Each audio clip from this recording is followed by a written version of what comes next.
Wow, what a week so far. Yes, it's taken me until Thursday to start vlog number 10, but there is a good reason for that. As you know, I take 2 to 3 cakes on a week. I already had 2 wedding cakes booked in, and then I was asked for a birthday cake and I thought, yeah, I can squeeze that in. I had a look in my diary and thought, yeah, I can squeeze that in between them. So I had 3 orders with deliveries happening on the Friday and the Saturday, only to find I actually had 4 cakes because I'd booked one in on the Monday, so I didn't look at the next page. So on one page, because it's week to view, I had 3 orders, turned the page, 1 slap bang in the middle of Monday, which means I have 4 cakes.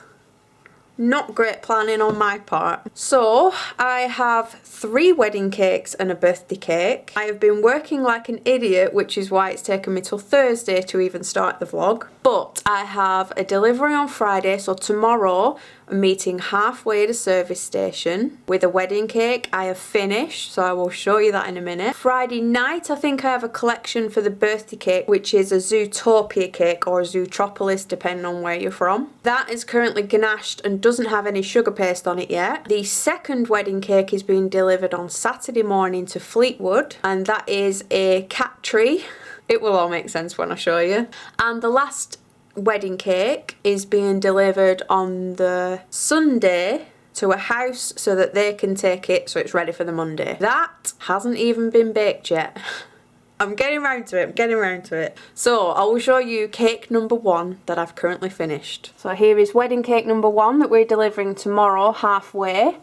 It is a great mixture of all sorts of bits and pieces. It's mostly anime, but we've obviously got the TARDIS on top with Pennywise and his balloon. We have a Plus Ultra, which is an anime on the side. You might recognise these little soot sprites, these little black things with eyes. We have the Galaxy tier for obviously Doctor Who. A little fire there from Howl's Moving Castle, Sword Art Online, Spirited Away, Tokyo Ghoul.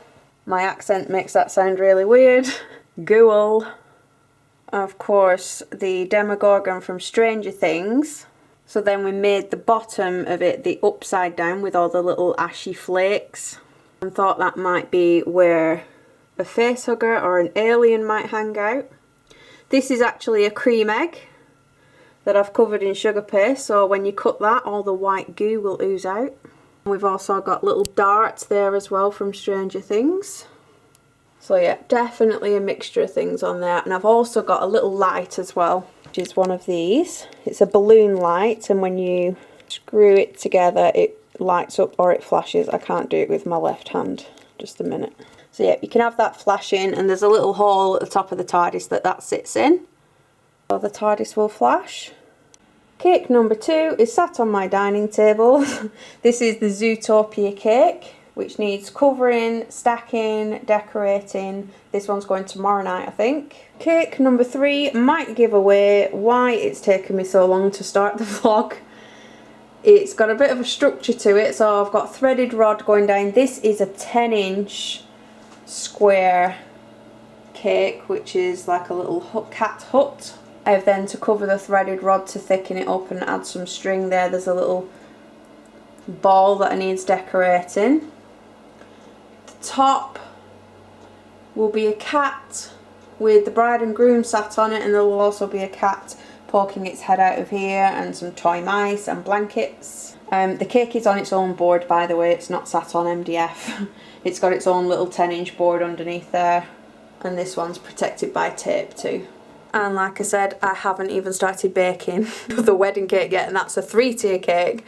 And it's a mixture of Harry Potter and Brambly Hedge, so I need to get that started. But I just wanted to show you how extra my hallway is. You know, in a couple of vlogs ago, or the last vlog, we were looking for lights for the hallway because I said it was quite dark, and it is quite dark in here. We didn't get any light fittings, but we did do this.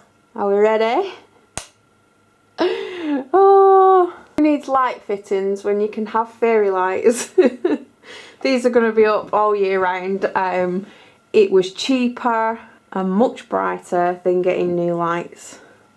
Nice little addition to the geek gallery. This also hasn't been finished yet. There's lots of space here. We want to put lots more pictures up. But I've got one of my favourite Goonie prints.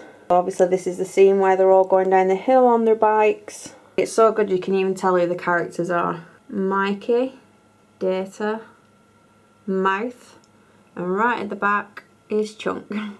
I absolutely adore this print. It was one of the first ones I bought. Then we were kindly gifted to this one as a wedding present. This is the most epic wedding present ever. That's me and Adam as zombies, or even little maggots on it. And you can't have too many Goonie items. We've got a Goonies map with the doubloon and the Chester copper pot. I actually got this signed as well. We've only met 2 of the Goonies so far. We met Data and Mouth. So there's quite a few signatures missing off there, but I don't actually fancy taking that back out of the frame. I made the frame for this so that they would sit in there flat. And it was a bit tricky to get in. But it even has the musical notes on the back of the map as well that they play on the little skull piano or the skull organ in the film. Then I have another thing that I made, quite cheap to make really, because it was just a regular frame from IKEA. And then my friend Emma bought me a big bag of really random keys. I just sifted through all the different keys and pulled them out and gave them a name. I did buy some of the separate ones, like such as this one that says 221B on it for Baker Street, which is Sherlock. Also bought this one because I thought this one looked a bit like a Goonies skull piratey sort of key. So that's the key to the Goon Docks. I had loads of fun just picking which key might unlock which place. And the actual map background was just a sample of wallpaper from B&M. So it was quite easy to put together, so I'll just run through the different ones. So I thought this one was like Queen of Hearts for Wonderland, 2 little hearts for Paradise Falls from Up. This one is the Jurassic Park Key. And then obviously this one had a number 13 on it, so that's for Camp Crystal Lake. Got a Game of Thrones one because it looks a bit like a dragon. There's the Sherlock one. Fantasia, which is Never Ending Story. This one has a rose in it, so we had to go with Beauty and the Beast. So that's the key to the West Wing where the rose is kept. The Goon Docks. Now this key says Dream on it. You could not give this to anybody else other than Freddy Krueger on Elm Street. Then I thought this one looked very creepy, so that's the key to the Upside Down from Stranger Things. This sort of like Chinesey sort of design, I thought that went with the Mogwai case from Gremlins, so when they bring little Gizmo home in his little box, that looks like a key that could open that box. This is the key to Thra, which is from Dark Crystal. That fitted quite well. I wish it had a purple stone in it. This very complicated maze looking key is for the Labyrinth. Halloween Town, because it has swirls on it and kind of looks a bit like a pumpkin. We've got one with wings and a clock, so that's for Neverland, for Never Growing Up. We've got another one with wings here, so this is a key from like the film in Harry Potter, so that's for Hogwarts. We've got a very plain looking key, the simple one like a farmer's key, so that's Herschel's Barn from The Walking Dead. We've got a clover looking key for the Emerald City, and of course the tiniest key, the little mice from The Rescuers, so that's the key to the Rescue Aid Society. And after that I have just shown you how geeky I am. Then we have, these are called what I call the geek cubes. There's lots to fill yet, all these that are empty. Yes, I am aware they're very dusty. It doesn't dust very well because it's like raw, untreated wood. You try to dust it and your duster just sticks to it. So we've got an Adventure Time cube looking a bit empty. They should all look like this one at the end. This is my Nightmare on Elm Street one. So we've got a Freddy Funko Pop. In the back we've got, it's like a negative slide from the film. A keyring that my brother brought back. And a little Lego Freddy. Got a Harry Potter one that's only got Voldemort and the platform 9 3/4 ticket in. I do have a time turner and some other bits to put in there when I get round to it. We've got a Jurassic Park one, which is a baby dinosaur and a raptor claw, Wally and Eve, and then a crystal maze. Do eventually want a Stranger Things. We've just got a tiny 11 keyring Funko Pop. Adam wants a Star Trek one. And I want a Labyrinth one and a Dark Crystal one, so there's 2 more up for grabs there. I'm sure we'll get round to filling them, but they should all look nice and full like that one when we're done. And then right above Freddy is a Freddy glove. This frame is like a deep box one that we got from IKEA. I bought a fancy dress jumper, cut that up and put that inside, and then pinned the glove in. And I actually got it signed by Robert Englund when we met him at a convention, when he signed my wedding shoes, and I wore this on the wedding day. I know, don't judge. I don't think people realise just how much of a geek I am. It's quite terrifying. So yeah, that's all we've got on the wall so far, and like I said, there is a lot of space down there. We do have the Walking Dead bat to put up, which is Lucille. And I've got a really awesome paper cutting that a friend made when I did a collaboration called Cake and Weenie. That's when 100 of us all made Tim Burton themed cakes, and she actually hand cut Edward Scissorhands holding the Cake and Weenie logo out of black paper, and it is absolutely amazing. There is always going to be a place for that on this wall, but the reason why we haven't got round to putting them up yet is because there's a light switch there and a plug socket, and we're not quite sure where the electrical wires and things are. And knowing me, I'd go straight through one with the drill. So I have to make sure I know what's going on in there before I stick any more up. But yeah, very excessive lighting for the Geek Gallery. Loving it. It's not coming down after Christmas, it's staying up. Oh, and yeah, and we've obviously got the Batcave as well. That's a Batman themed toilet. I'll leave that for another day. There's too much geek in this vlog already.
You already know what I'm going to say, don't you? It's 3 o'clock in the morning. This is going to have to stop.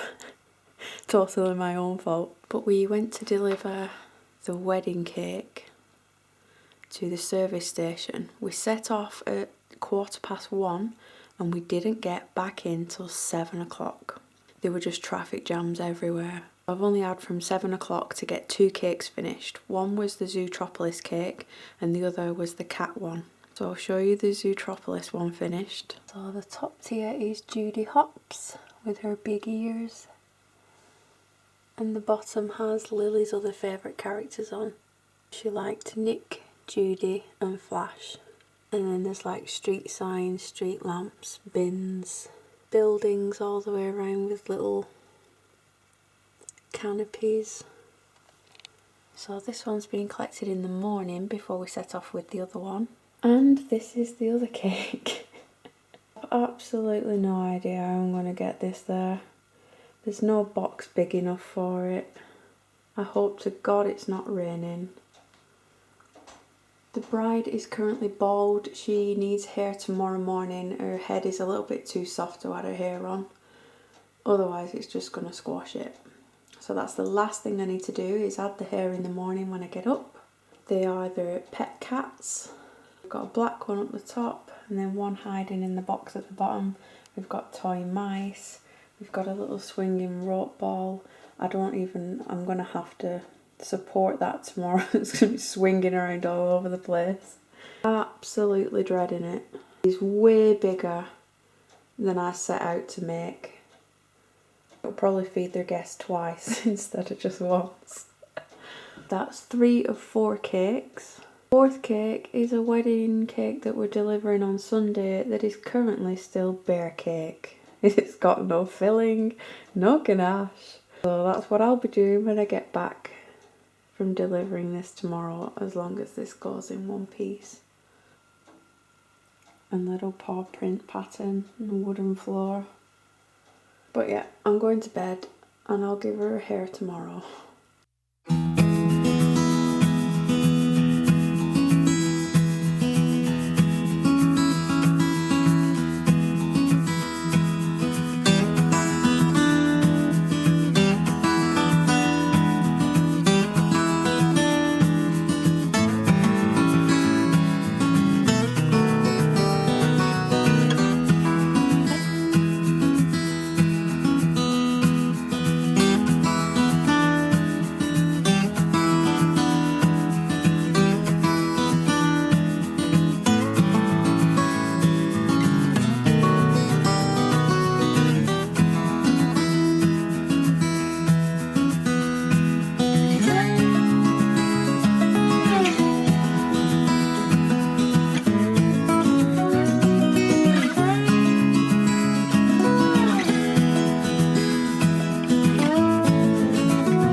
Oh, I am finally done. It was the last wedding cake to make, and it was actually designed by the couple themselves. They contacted me 4 years ago.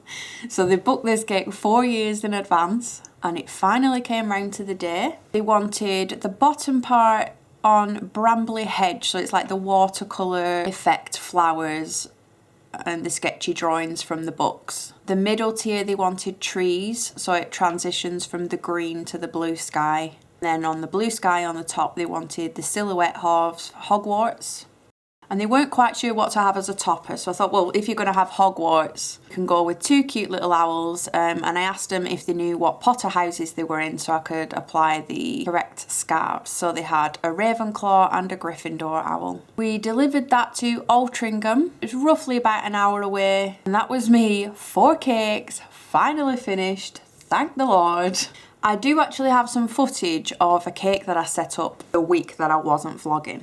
Usually I start the vlog with what have you missed, and then I update you on what happened on the week that I wasn't vlogging, but I was just so busy, so stressed and behind that I didn't have time, but I've got time now, so I will show you some footage of a wedding cake that I delivered. This had various themes on it as well. So the bottom tier was Alice in Wonderland, it was the Mad Hatter's hat, Hulk dressed as Maleficent, and Tinkerbell dressed as Batman.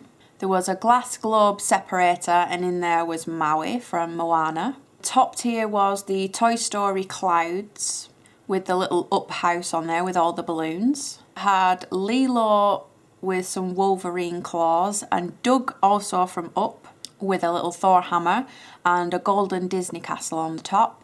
And there was also a Captain America shield sticking out of it as well.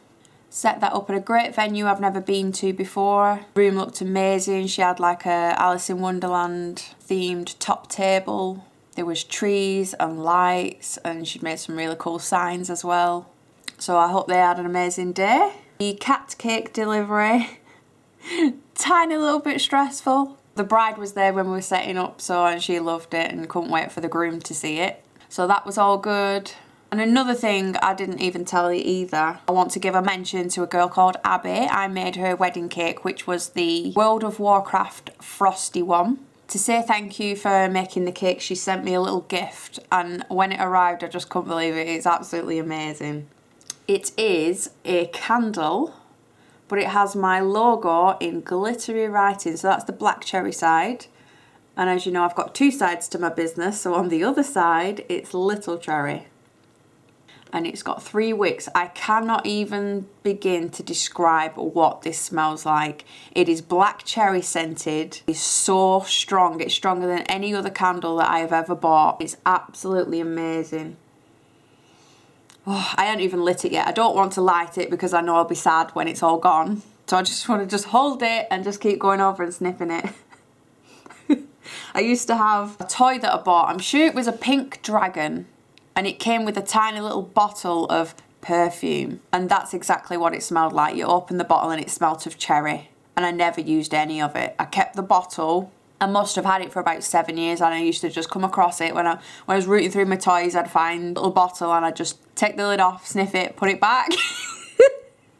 Such a weirdo.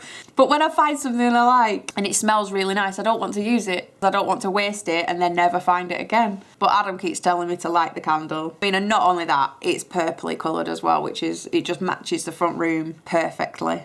So thank you very much to the new happy couple. I promise I will light it at some point, but I'm not going to let it run out.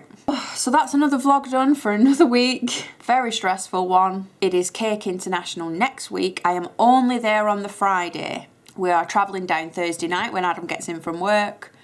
Stopping over at the Premier Inn, which is just across the road. And then on Friday morning, we get up and we go and do all the judging, and it lasts all day. I will see if I can vlog any of that. I might just give Adam the camera because he's coming down with me, so he's got nothing to do while I'm judging, so I might just send him round with the camera and see what footage you can get. As for tomorrow's tutorial, not a clue what that is yet. I haven't edited any of the videos. I've got lots of footage of different things and different tutorials that I've worked on. None of them have been edited yet, so I'm afraid you're going to have to wait until tomorrow to see what that is. The TV, in the last vlog our TV had broken. Adam's taken that, see if we can get that fixed. We're trying to watch Making a Murderer Part 2, but we're watching it on a tiny little iPad screen, and I need to get it on the telly. We're about 4 episodes in, I think. Is there anybody else watching it? Let me know what you think in the comments. I have no idea what to think. The more I watch it, the more I think he's innocent. But you never know what they're including in the documentary and what they're not. So let me know your thoughts below, and I will see you in the next one. Bye, guys.